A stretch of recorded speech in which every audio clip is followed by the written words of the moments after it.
Doctor साहब, फिर नवाज शरीफ साहब वतन वापस आ रहे हैं, 5 दिन रह गए हैं और उनकी कानूनी टीम की तरफ से हिकमत अमली भी तैयार कर ली गई है। अब देखें कल वो अप्लाई करते हैं बेल का या वो परसों करते हैं, लेकिन बहरहाल दोनों सूरतों में ना ए और बी प्लान दोनों तैयार हैं कि वो आते ही गिरफ्तारी पहले होती है या पहले बेल होती है और जलसा होता है, क्या होता है। आने वाले दिनों हालात बड़े अजब से हो रहे हैं खित्ते के। अच्छा, ये मैं आपसे सिर्फ ये बताऊं कि ये अगर नक्शा हम देखें ना, 1300 से लेके 1700 तक, वो जो मैंने कल बात की थी ना कि पैन अरबिज़म, अरब जी। दुनिया में ये जो रशीद रदा और हसन अल बना और अबू अब्दू और ये सारा जो शुरू हुआ सिलसिला, वो 1300 से लेकर 1700 तक तीन बड़ी सल्तनतें हैं। तीन बड़ी सल्तनतें आपको एक साथ नजर आ रही हैं अगर इस नक्शे को हम देखें दोबारा अगर गौर से। एक है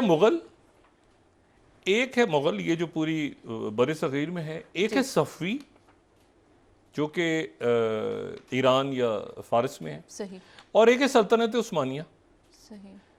अब इसमें तीनों बड़ी सल्तनतें हैं और इसमें अरब कहीं नहीं है। मराकश और इंडोनेशिया, दो छोटी छोटी सल्तनतें, तीन सल्तनतें, चार सल्तनत। मुझे बताएं कि अब अगर सल्तनत उस्मानिया है और सफ़वी सल्तनत है और मुग़ल सल्तनत है, और तो इसमें अरब जो हैं फिर उनके अंदर ये एहसास पैदा होना शुरू हुआ ना कि हमारे इलाकों के ऊपर भी ये सल्तनत उस्मानिया, तो यहाँ से ये पैन अरबिज़म स्टार्ट होता है। ठीक है, ये उसका नतीजा था जो फिर ये तहरीकों ने जन्म लिया। सही। अच्छा, अब तो इसलिए मैंने जो पहले बात की थी ना कि ये जहन में रखेंगे तो आपको समझ में आएगा कि ये अरब कौम परस्त तहरीकें कैसे बनी, तो जमाल अब्दुल नासिर कैसे सामने आए, तो हसन अल बना क्यों निकले, मतलब इस तरह से फिर ये शख्सियात सामने आना शुरू। और सल्तनत उस्मानी के खिलाफ रिवॉल्ट्स क्यों हुए। तो मतलब मोहम्मद अली पाशा को क्यों मिस्र ने कबूल कर लिया कि इन्होंने कहा कि ये तो जदीद मिस्र में है, यहाँ पर है, इसने बगावत भी कर दी है सल्तनत उस्मानिया से, जो तो मतलब ये इस तरह से तारीख चलती है। अब ये सूरत हाल है इस वक्त कि नेतन्याहू को भी फ़ोन किया है प्रेसिडेंट पुतिन ने, सदर इब्राहिम रईसी को, जनरल सीसी को और महमूद अब्बास को। जॉर्डन के किंग तो चले गए, उन्होंने इसने कहा ये मैं अब इसमें मज़ीद जो है ना, जॉर्डन ने सफ़र बड़ा किया। जब जॉर्डन माहदे मामला, वो जाहिर है कि हाशमी ख़ानदान ही ज़िम्मेदार है, उसी के पास ज़िम्मा है मस्जिद अक्सा को, वही देखता है। सही। तो वहाँ पे जो मस्जिद अक्सा में जो जुम्मे के रोज़ और बाकी मुजाहरे और ये सारा, उन्होंने कहा भाई ये अब फ़ौजें खड़ी हैं जॉर्डन की, बाकी सारी अब देखना है जो देखें। इसका सफारती हल अब कैसे होगा? अमेरिकन की बात नहीं मानी जनरल सीसी ने और वो बॉर्डर नहीं खोला। बॉर्डर वो ना खोलने की वजह, ये एक तो वजह ये है कि वो अफगान और वो फ़लस्तीनी को नहीं लेना चाह रहे। दूसरी वजह ये कि वो उस तरफ जाते हैं फिर बॉम्बिंग शुरू हो जाती है इसराइल की। और ये उन्होंने नहीं किया, मतलब मैंने पहले भी कहा था ना कि ये सर्वाइवल का, ये नहीं अगर करते तो ये कि इतना बड़ा आपके आयरन डोम और ये वहाँ पे वो चक शुमर पहुँचे हुए थे, तो वो जनाब सेनेटर्स घूम रहे हैं, तो अटैक हो गया, तो जनाब वो अमेरिकन कश्तियों में बैठ के जा रहे हैं, ये कोई इस तरह से बात चलती नहीं है। और फिर अगर आप देखें तो ये जो है ये वॉल स्ट्रीट जर्नल जो है वो 27वीं स्लाइड वो ये कह रहा है कि जी how the Israel Hamas war is tilting the global power balance in favour of Russia and China. ये अखबार रह जाते हैं, जैसे हम कोट कर रहे हैं ना 100 साल पहले के अखबार, तो ये अखबारात जो हैं इनकी क्लिपिंग्स ये उस वक्त की रह जाती हैं अपनी जगह। सही। ठीक है। और फॉरेन अफेयर्स कह रहा है कि व्हाट फ्रेंड्स ऑफ फ्रेंड्स, जो कौन से दोस्त थे जो इस वक्त हमारे साथ ही नहीं रहे। और ये वॉशिंगटन पोस्ट ही कह रहा है कि ब्लिंकन मीट्स, तीसरी slide, Blinken meets resistance in courtship of Egypt and Saudi Arabia. दोनों जगह से वहाँ पर भी रेजिस्टेंस मिली, वहाँ पर भी रेजिस्टेंस मिली, सेक्रेटरी ब्लिंकन को कायल करने में नाकाम हो गए। ठीक है। इजिप्ट टुडे ने क्या कहा, इजिप्शियन फॉरेन मिनिस्टर ने क्या कहा, second slide, only solution to Palestine Israeli conflict is two state solution. ठीक है। अच्छा, और तो बात ये सारी 199 फाइनेंशियल टाइम्स कह रहे हैं इसकी 199 इसराइली होस्टेजेस हैं। 5वीं स्लाइड, पहले हमारी इतला ये थी कि 130 हैं, 199 हैं इस वक्त।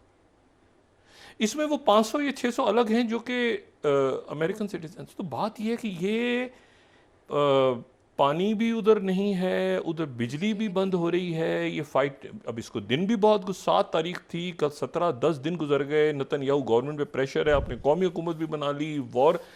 आगे क्या करना है? अच्छा, प्रेसिडेंट बाइडेन जो हैं वो कह रहे हैं कि आप इसको ऑक्युपाई नहीं कर सकते। वहाँ पे ये किस कदर अफसोसनाक खबर है, एक 6 साल के बच्चे को 26 दफ़ा चाकू मारे हैं, उसको 26 दफ़ा उसको चाकू मारे हैं। और प्रेसिडेंट बाइडेन ने भी उसको भी और उसकी वालदा को भी, ये हेट क्राइम जो हुआ है, और उस हेट क्राइम में उसको 26 दफ़ा चाकू मार के उसको, ये पागल आदमी ने, जो उनका लैंडलॉर्ड था, ये 71 साल का आदमी है, इसको चार्ज किया है। ये इसके घर पे वो 6 साल का बच्चा, 26 दफ़ा उसको चाकू मारे हैं और 12 दफ़ा उसकी वालदा को मारे हैं। इसके ऊपर केस का प्रेसिडेंट बाइडेन, ये अमेरिका में हुआ है वाक़या, और इसलिए कि ये जंग के असरात आप देखें कि कैसे दुनिया, उसने कहा ये बच्चा फ़लस्तीनी है, मेरे जो किराएदार फ़लस्तीनी, तो मालिक मकान ने आके बच्चे को 26 दफ़ा चाकू मार के उसको जान से मार दिया।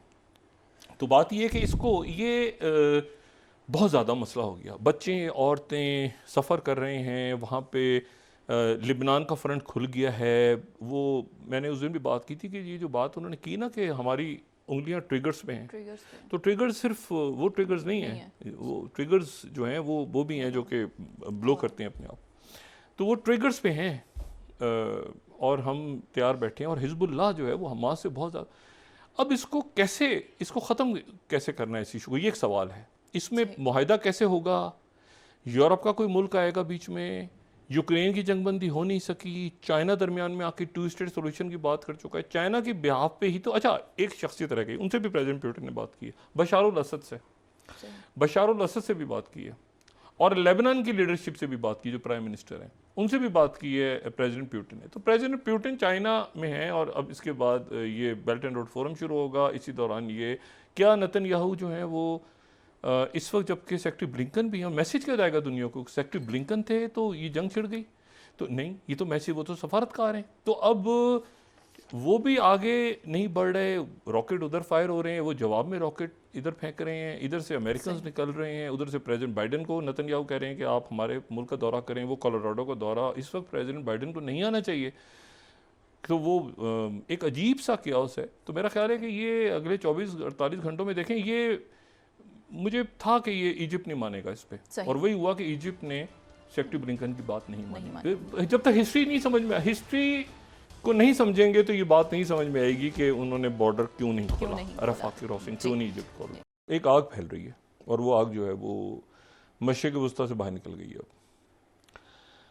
अच्छा, ये मैं जब बात यहाँ पे करता हूँ ना कि तारीख का जिक्र थोड़ा सा करना, तो उसकी वजह ये होती है कि ये जो पूरा खित्ता है, इस पूरे खित्ते में तारीख अगर आपको ना पता हो तो आपको आपस के इख्तलाफात और आपस की दोस्तियाँ, और वो दोस्तियाँ फिर इख्तलाफात क्यों बने। मैं मिसाल के तौर पे मुत्तहिदा अरब अमारात, हमारा बरादर मुल्क ज़बरदस्त, और कतर से भी हमारे ज़बरदस्त ताल्लुकात।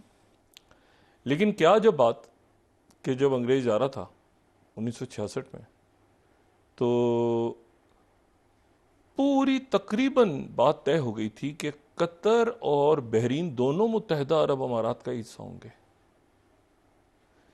शेख ज़ैद बिन नहयान, अल्लाह ताला उनके दर्जात बुलंद, बड़े ज़बरदस्त लीडर थे।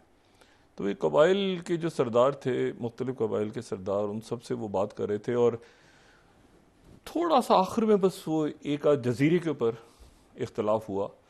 तो उसके नतीजे में, वरना आप तसव्वुर करें कि आज यूएई में कतर भी होता और यूएई में बहरीन भी होता, तो वो ये हुआ कि नहीं जी, वो बात तय नहीं हुई, और दोनों ने जो है वो बहरीन और कतर ने फैसला किया कि हम आज़ाद रियासतों के तौर पे रहेंगे, वरना वो यूएई का हिस्सा होते। तो भाई ये आप देखें कि कितनी, तो जब वो ताल्लुकात आगे पीछे, तो कहीं वो कबाइल, वो पुरानी हिस्ट्री, वो चीज़ें जहन में रहना ज़रूरी हैं। अब सूरत हाल क्या है इस वक्त कि आग तो फैल रही है, और आग फैल रही है, और उसमें जो चुपके से काम हुआ है, लेकिन बहुत बड़ा काम हुआ है, वो हुआ है प्रेसिडेंट, दो तीन बातें। पहली बात तो ये है कि